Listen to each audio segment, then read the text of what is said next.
Alright, so what I'm going to show you today is how to set up pretty much any AR-15, or it can apply to anything fully automatic in like the AR-15 M16 platform. So on one of my first videos, I don't know if you've seen it or not, I had this particular gun and it had quite a bit of felt recoil. And it was basically kind of a stock setup right from Lage. And so I did a couple modifications to it, and with this gun it pretty much has no recoil, and for full auto, a high rate of fire, that's pretty nice.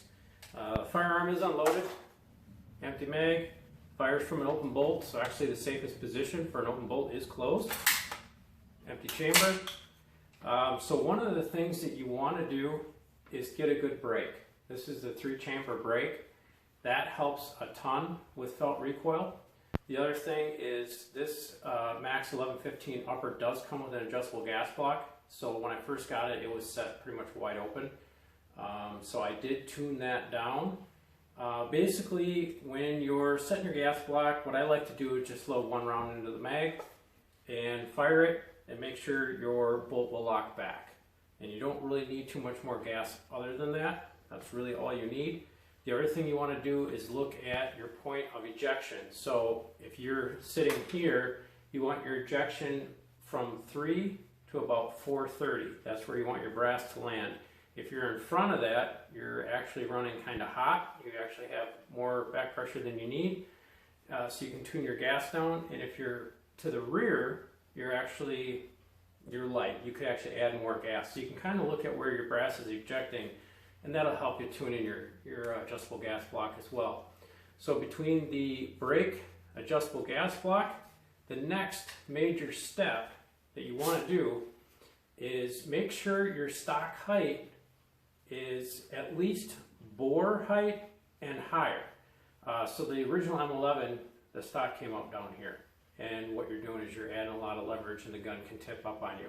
So I bought a different adapter here, raised the stock height up, that helped keep the muzzle down. So between these 3 features, this has virtually no recoil. So any AR-15, you're not going to have to worry about the stock height, that's already set for you. I do recommend adjustable gas blocks. I have them almost every single one of my rifles. And then get yourself a good brake.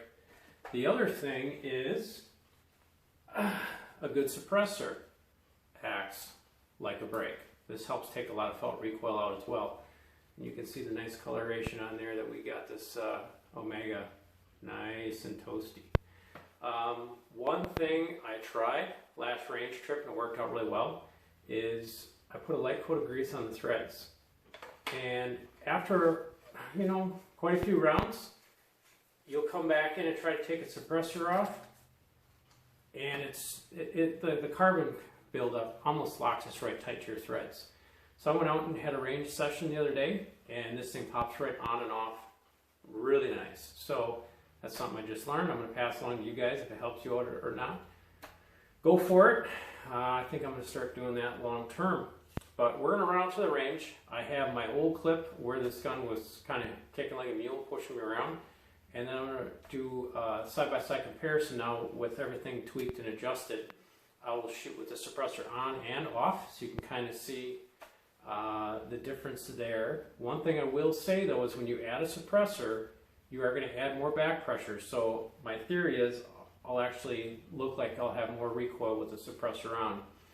So this particular gas block right now is tuned for the suppressor off. So I could tune it in with the suppressor on, but the problem is when I take that off, then I'll probably get failures because I won't have enough gas to run it with it off, because this actually adds a lot more pressure in your system. So you'll probably see more recoil with the can on, and that's because the gas block is adjusted with it off. One thing I will probably do is upgrade to a gas block with a throw lever. So then it's just a matter of flipping it back and forth, and I'm not having to sit here and turn it in an Allen screw. But enough talking, let's go do some shooting. So I'm going to be reviewing 2 different mags today. This is the standard 30 round Republican mag, and this is the Democratic Joe Biden 5000 auto-regenerating 1,000 round bullet magazine clip. So with a full auto, I thought, why not get this? I load 1,000 rounds into it and I'm done. I never have to buy another box of bullets ever again. And it's also a known fact that bullet manufacturers don't want you to know that this exists because it would put them out of business. So I will run this mag unsuppressed, and I will run this Republican mag suppressed, and we're going to see the difference between the two. I'm just going to be able to shoot forever with this one, so that'll be pretty exciting. See if I got my money's worth. We'll see. Alright, up first is the Joe Biden Democratic 5000 series bullet magazine auto-regenerating clip. You guys may have to fast forward like 15-20 minutes because my finger will just get so tired I'll just stop shooting.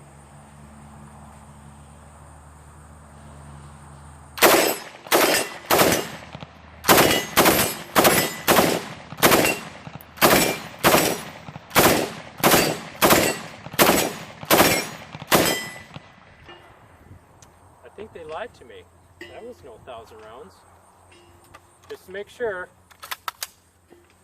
Now it is empty, so we were lied to.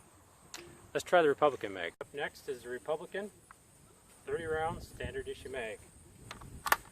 Let's see if they lied to me.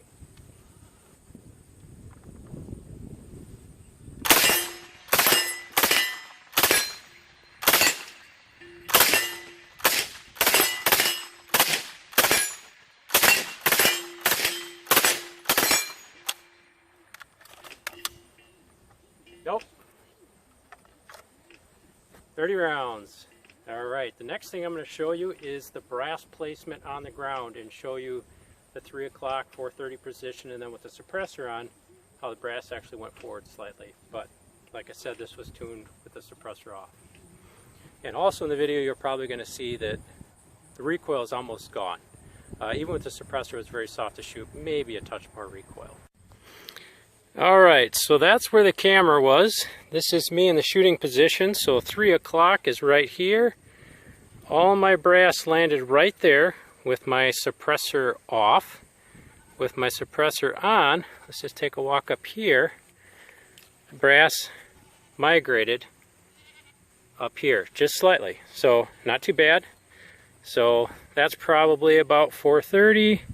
That's probably up near about 2 o'clock. So I have it in about the best position that I can to where I get it to run decent, both suppressed and not suppressed, without having to adjust the screw.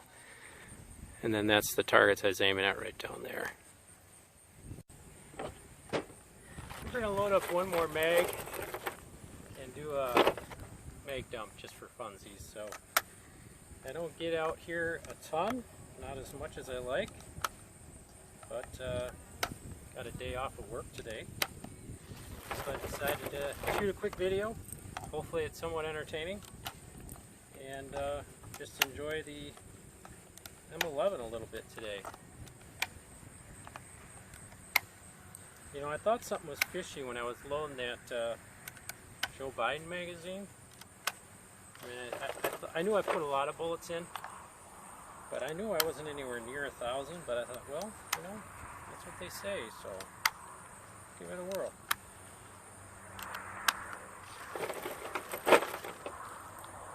Couple more rounds here.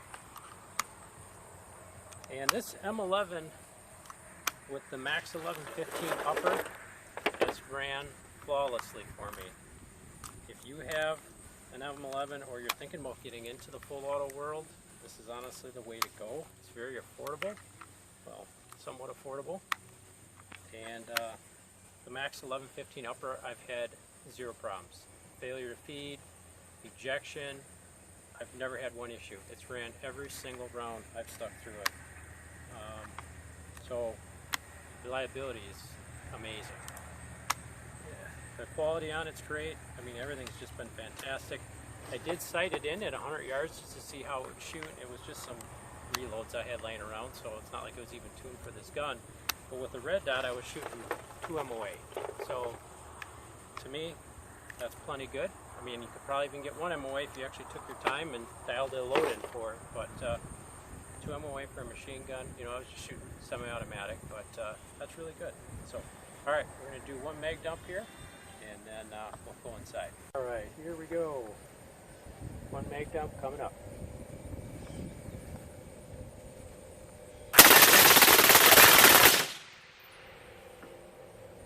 Really nice.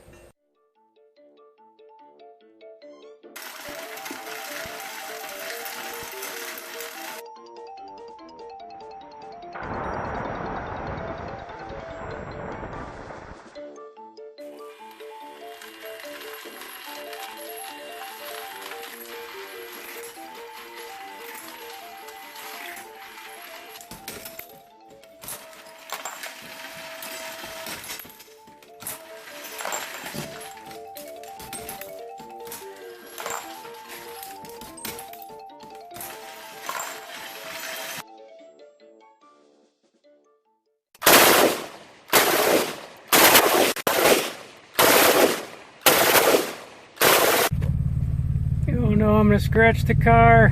Not this. Oh, here goes the mirror. Oh my goodness.